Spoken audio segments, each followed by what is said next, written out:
सोमवती अमावस्या की कहानी। एक साहूकार था, उसके 7 बेटे बहुएं व एक बेटी थी। उनके घर एक साधु भिक्षा लेने आता था। उसको सेठानी या बहुएं भिक्षा देती तो ले लेता, लेकिन बेटी भिक्षा देने आती तो नहीं लेता और कहता कि तुम अभागिन हो। वह यह सुनकर दुखी रहती और सोचती कि यह साधु मुझे अभागिन क्यों कहता है। यह सोच सोचकर वह दुबली हो गई। एक दिन उसकी माँ ने पूछा कि बेटी, तुमको ऐसी कौन सी चिंता सता रही है जो तुम इतनी दुबली होती जा रही हो। बेटी ने माँ को सारी बात बताई कि जो अपने घर साधु आता है वह मुझे कहता है कि तुम अभागिन हो और मुझसे भिक्षा नहीं लेता और भाभीियों से और आपसे भिक्षा ले जाता है। दूसरे दिन माँ बेटी दोनों भिक्षा देने गई। साधु ने बेटी से भिक्षा लेने से मना कर दिया। तो माँ ने पूछा कि ऐसी क्या बात है जो आप मेरी बेटी से भिक्षा नहीं लेते और इसको बद्दुआ देते हो। तो साधु ने कहा कि इसकी शादी होते ही ये विधवा हो जाएगी, इसीलिए मैं इसके हाथ से भिक्षा नहीं लेता। तो माँ ने पूछा कि इसका कोई तो उपाय होगा। तो साधु ने बताया कि 7 समुद्र पार एक शोभा धोबन है, वह हमेशा सोमवती अमावस्या का व्रत करती है। अगर तुम इसको वहां लेकर जाओ और वह शोभा धोबन अपने व्रत का फल बेटी को दे दे तो इसका अखंड सौभाग्य हो सकता है। इसके आधे फेरों में जवाई की मृत्यु हो जाएगी और शोभा धोबन अपने व्रत का फल देकर वापस इसके पति को जीवित करेगी, तब यह सुहागिन बनेगी, नहीं तो आधे फेरों में ही दुआगन हो जाएगी। यह सुनकर माँ दुखी हुई और सोचने लगी कि मैं कैसे शोभा धोबन को ढूंढ कर लाऊं। वह हर जगह उसे तलाशने लगी। सभी जगह 7 समुद्र जाने का रास्ता पूछती रहती थी। वह गांव-गांव, शहर-शहर में उसको ढूंढती रही। एक दिन वह जंगल में एक पीपल के वृक्ष के नीचे आराम कर रही थी। उसी पीपल के पेड़ की खोकर में गरुड़ पक्षी के बच्चे सो रहे थे। उसने छोटे बच्चों की आवाज़ सुनी तो वह बच्चों को देखकर खुश हुई। वह उनको देख रही थी। उसी समय उसी पेड़ में से एक सुसाता हुआ नाग आया और गरुड़ पक्षी के बच्चों को खाने को लपका। यह देखकर साहूकारनी ने सांप को मार दिया और बच्चों की रक्षा करी। अब गरुड़ पक्षी का जोड़ा उड़ता हुआ आकाश से नीचे आया। तब आते ही उन्होंने देखा कि पेड़ के नीचे खून बिखरा हुआ है। तो गरुड़ पक्षी ने सोचा कि इसी औरत ने हमारे बच्चों को मार दिया है। यह सोचकर गरुड़ पक्षी साहूकारनी को चोंच से मारने लगे। यह देखकर साहूकारनी ने कहा कि तुम मुझे क्यों मार रहे हो, मैंने तो तुम्हारे बच्चों की रक्षा की है। एक सर्प तुम्हारे बच्चों को खाने आया था तो मैंने सर्प को मार दिया और तुम्हारे बच्चों की रक्षा की। यह सुनकर गरुड़ पक्षी ने अपने बच्चों को संभाला। बच्चों को सही देखकर खुश हुए और साहूकारनी से कहा कि हम खुश हुए, मांगो तुमको क्या चाहिए, तुमने मेरे बच्चों की जान बचाई है। साहूकारनी ने अपनी सारी परेशानी बताई और कहा कि 7 समुद्र पार जम्मू द्वीप पर एक शोभा धोबन रहती है, मुझे उससे मिलना है। तब गरुड़ पक्षी ने साहूकारनी को शोभा धोबन के 7 समुद्र पार पहुंचा दिया। वह बहुत खुश हुई और वहां पर शोभा धोबन को बिना बताए घर का सारा काम करने लगी। शोभा धोबन के 7 बहुएं थी, वह रोजाना लड़ती रहती थी। काम की लड़ाई रोजाना होती थी। इन दिनों धोबन ने देखा कि घर का कार्य भी हो जाता है और बहुएं लड़ाई भी नहीं करती। उसने सोचा कि सुबह जल्दी उठकर देखना चाहिए कि कौन सी बहू ज्यादा काम करती है। सो शोभा धोबन एक दिन सुबह 3 बजे उठकर बैठ गई और देखने लगी कि कौन सी बहू काम करने आती है। लेकिन शोभा धोबन ने देखा कि एक औरत बाहर से आई और गाय भैंसों के नीचे से गोबर उठाकर झाड़ू निकाली, पूरे घर की बासी झाड़ू निकाली, बासी बर्तन साफ किए, पूरा काम करके जाने लगी। तो धोबन ने उसका पल्ला पकड़ लिया कि तुम कौन हो और मेरे घर क्यों आती हो और सारा काम क्यों करती हो। साहूकारनी ने कहा कि मैं साहूकारनी हूँ और तुमसे भाईली बनना चाहती हूँ। धोबन ने कहा कि तुम ऊंचे कुल की और मैं नीचे कुल की हूँ, यह कैसे संभव हो सकता है। अगर मेरा पल्ला भी अड़े तो तुम नर्क में जाओ, तेरा मेरा रिश्ता नहीं हो सकता है। तब साहूकारनी ने कहा कि तुम सही कह रही हो, लेकिन मैं तुम्हारे पास किसी जरूरी काम से आई हूँ। धोबन ने पूछा, ऐसी क्या बात है जो तुम मेरे पास 7 समुद्र पार करके आई हो। साहूकारनी ने बताया कि मेरे 7 बेटे और एक बेटी है।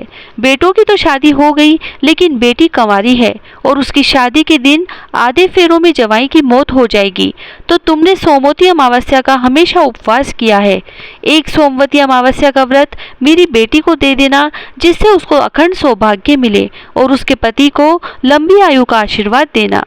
बस इसीलिए मैं तुम्हारे पास मेरी बेटी के सुहाग की भीख मांगने आई हूँ। यह कहकर साहूकारनी रोने लगी। शोभा धोबन को दया आ गई और उसने कहा, चलो मैं तैयार होकर आती हूँ। और उसी दिन वह दोनों उड़न खटोले में बैठकर साहूकारनी के घर आ गई। अब उसकी बेटी की शादी की तैयारियां होने लगी।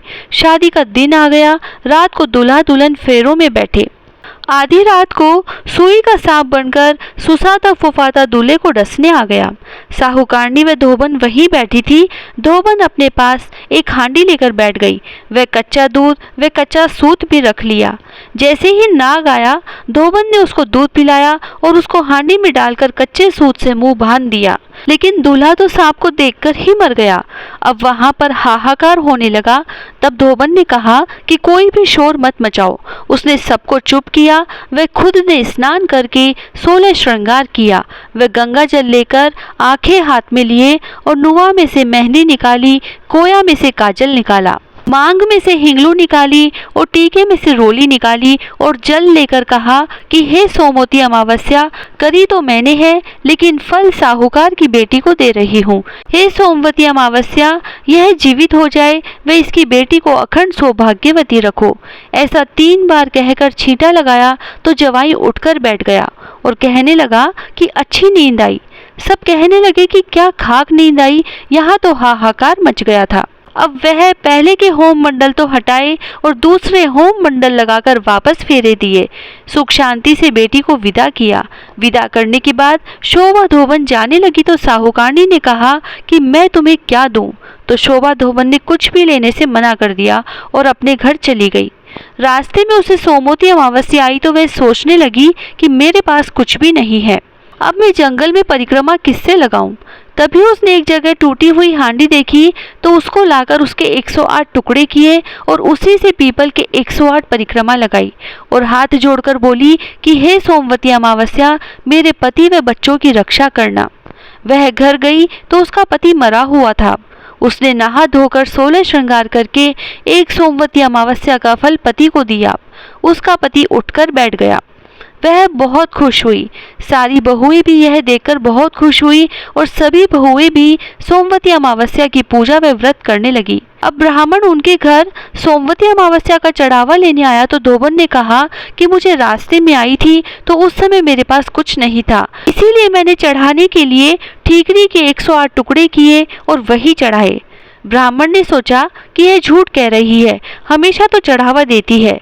वह जंगल में पीपल के वृक्ष के नीचे देखने गया तो वहां पर सोने की मोहरें रखी थी। ब्राह्मण मोहरें देखकर बहुत खुश हुआ और आकर धोबन को बताया तो धोबन ने कहा कि तुम्हारे भाग्य में ही लिखी थी। ब्राह्मण खुश होकर चला गया। ब्राह्मण ने व शोभा धोबन ने सारे नगर में ढिंडोरा पिटवा दिया कि सब कोई सोमवती अमावस्या का व्रत करे और पीपल के 108 चीजें चढ़ाकर परिक्रमा लगाएं।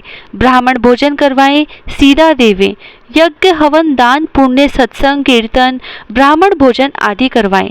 अन्न दान, वस्त्र दान, सोना चांदी, गौ दान करें, गंगा स्नान करें। यह सब करने से कई गुना फल मिलता है। हे सोमवती अमावस्या, जैसे साहूकार की बेटी को अमर सुहाग दिया वैसे सबको देना। कहता न सुनता न हुकारा भरता न सारे परिवार की रक्षा करना। बिंदाई जी की कहानी।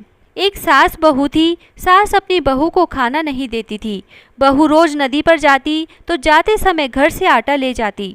नदी के पानी से आटा गूंथती, गणेश जी भगवान के मंदिर के दीपक से घी लेती, भोग में से गुड़ लेती, पास के शमशान में बाटी सेकती, बाटी में घी गुड़ मिलाकर चूरमा बनाती और गणेश जी भगवान के भोग लगाकर खुद जीम लेती।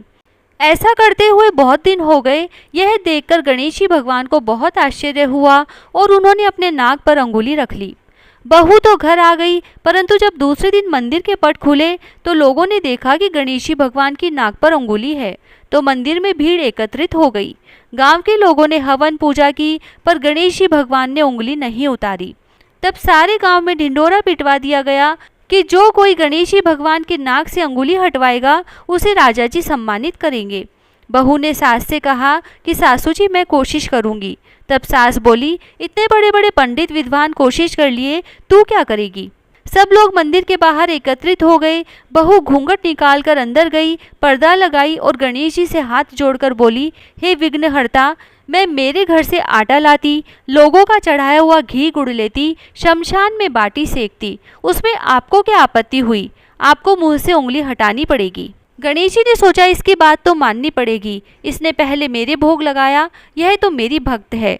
गणेश जी भगवान ने अंगुली हटा ली और बहू को आशीर्वाद दिया कि इस गांव में सभी प्रेम से रहेंगे। बहू मंदिर से बाहर आई तब सब गांव वालों ने कहा, बहू तूने अंगुली कैसे हटवाई, तू तो जादूगरनी है। तब बहू ने सारी बात गांव वालों को बताई कि मेरी सास मुझे खाना नहीं देती थी, तब मैं घर से आटा लाकर, नदी के पानी से आटा लगाकर, बाटी बनाकर शमशान में सेक कर, गणेश जी के दीपक से घी और प्रसाद में से गुड़ चुराकर गणेश जी के भोग लगाकर खुद खा लेती। इसीलिए गणेश जी को आश्चर्य हुआ और उन्होंने नाक पर अंगुली रख ली और मेरी प्रार्थना पर अंगुली हटा ली और मुझे वरदान दिया कि अब इस गांव में सब प्रेम से रहेंगे। हे गणेश जी भगवान, जैसे बहू का मान बढ़ाया वैसे सबका मान बढ़ाना, सबकी रक्षा करना। जय श्री राधे।